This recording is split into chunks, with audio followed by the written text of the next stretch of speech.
Good afternoon, Chairperson, my dear friends. It's a pleasure to be at India Live again.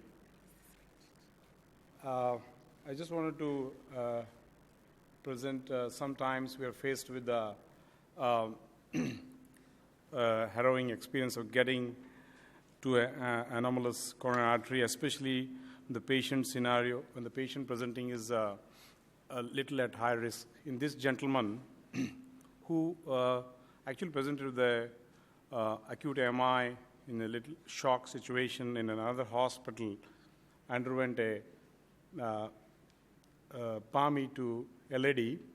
I would say it was a difficult situation, came out and was also having some right coronary lesions which are critical. But as the operator thought so, it was very difficult to get him out of the LAD situation. So he was pretty reasonably okay with little heart failure symptoms and presented us with the angina increasing last 2 weeks before he presented to us. And his EF was less, his ejection fraction less, and creatinine also is borderline of 1.7 to 1.9 earlier. So he had an anomalous right coronary artery, which was a challenge, which we are thinking. I mean, one of the first slide was, I'll show you later, was how to tackle with this very anomalous right coronary artery, which was arising from right above the sinus of the left side and high aortic position. If I show you this, in fact, the right coronary is not seen at all there. I will show you in the later picture. No employees could sit there, as, or even the, we thought sometimes the AL1 is the best guy to do that, but repeatedly the AL1 would go to the stented left main and the LAD artery. So we tried even getting a multipurpose there. It was not possible. Then we even tried AR1. That couldn't sit there. So we're wondering what should be the next step. When we are faced with such situation wherein extreme high origin, which you can now see barely there, it is almost from the nearby left sinus, and we thought, let us try with an XB, which could be of little help, some help. But as you could see there, the lesions are one of the proximal mid and one of the distal right there, which is barely seen. Even with the a support wire of one a BMW, another wire, cyan blue, were not able to, the moment we put the wire, the guide would back out. So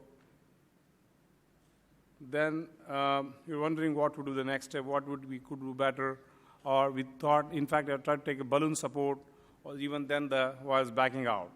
Then I realized that if you take a little bit stiffer wire, in sense like even a BMW off is not so stiff, but I thought that let us try a polymeric wire, which could be more useful, because just to cross through, because even in the previous slide, we are feeling that we were a little subintimal. That wasn't worry, because the patient was already started a little bit coughing, and the blood pressure was 90/60, because this guy had already heart failure and being in a CRF situation. So we quickly would luckily get through a Hildre FC, which is a coated wire which can go, sometimes be very helpful, even though support is less. If you could see there, the distal lesion is pretty critical, and both the lesions are important for him. By the time, obviously, after this, we need to balloon the lesions. We barely could get a 1.25 balloon across the distal, because we tried 2.0, could not go through the distal lesion, and even then the guide was very much outside, and most of the times not getting engaged. So what is best is to get the best balloon possible and go and dilate the distal vessel, and also make rooms from the proximally with another larger balloon, a 2.0 balloon. With this, we thought we were getting through, but the patient was getting to a little bit heart failure, blood pressure dropping down.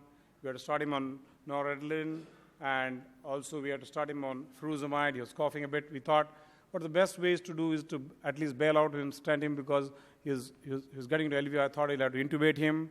And one of the very good trackable stents, we had a very thin strut, is that this is a 2.75 26 R0. This is a very thin strut, and I believe it would really go in many places with a very little support, and it would easily track there.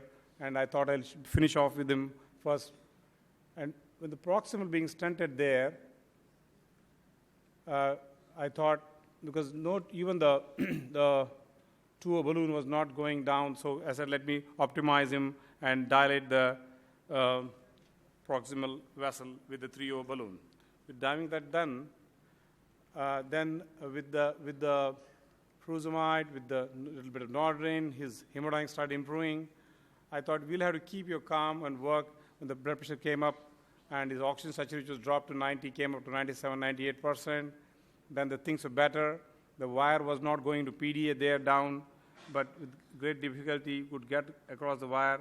And again, we had to pre-dilate the lower vessel, the lower lesion with a 1.25 again. The patient was still coughing, and we were trying to stabilize him.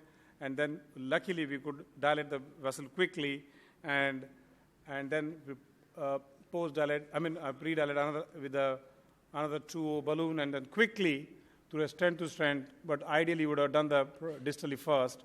But with this situation like this, now he was slightly stabilized with 100 by 60 BP, and quickly another 2.5, 13 or so went through the earlier stent, even though the guide was not sitting well. With this, quickly, I think we could get a very good result, and that was the final result with no much proximal dissection and a good TIMI3 flow. So what I want to tell the fellows here is that anomalous origins are a big challenge.